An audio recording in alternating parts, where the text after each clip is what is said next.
Teen charged with mass murder in Buffalo, New York is due back in court.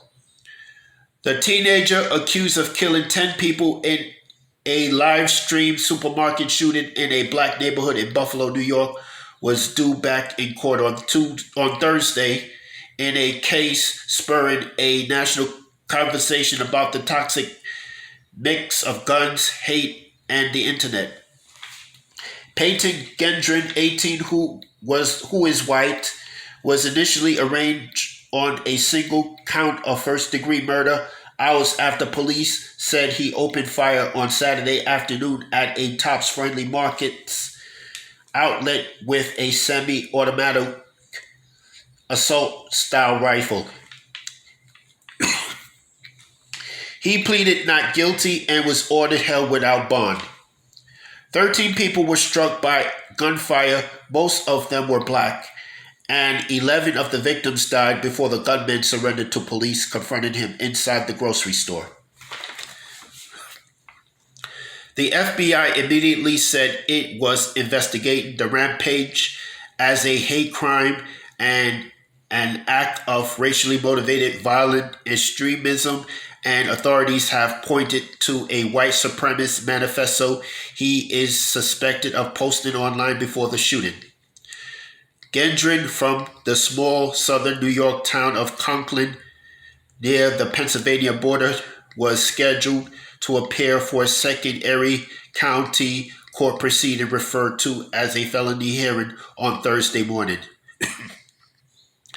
It was not clear whether he would immediately face additional state charges. First-degree murder in New York State carries a maximum penalty of life in prison without parole.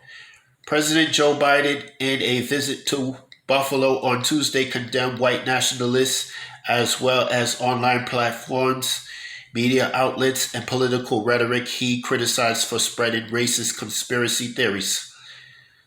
What happened here is simple and straightforward terrorism, domestic terrorism, Biden said. New York Attorney General Letitia James on Wednesday opened an into several social media platforms she said the Buffalo grocery store gunman used to plan, promote, and broadcast the attack.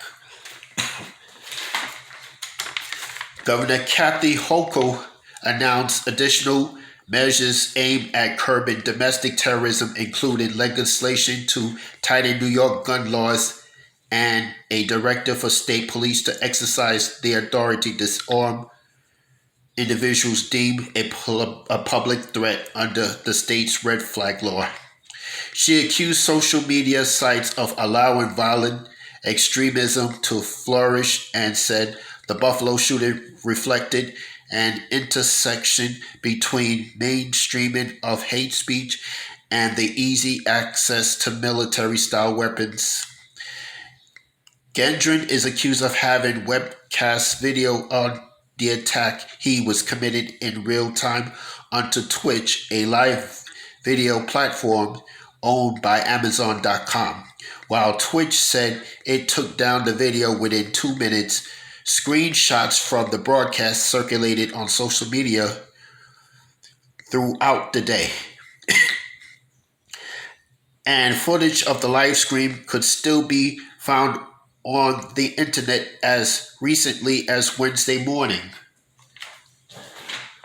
Authorities said the suspect also is believed to have posted a lengthy racist screen online outlining the Great Replacement theory, the idea that minorities are replacing white people in the United States and other countries, as well as a checklist and journal of his attack preparations.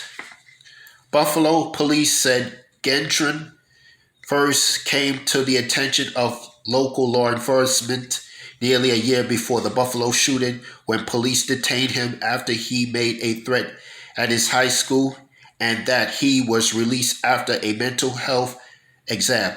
Hochul said the murder weapon was purchased legally but modified with high-capacity magazine that is outlawed in New York. That is all I have to say here on this subject.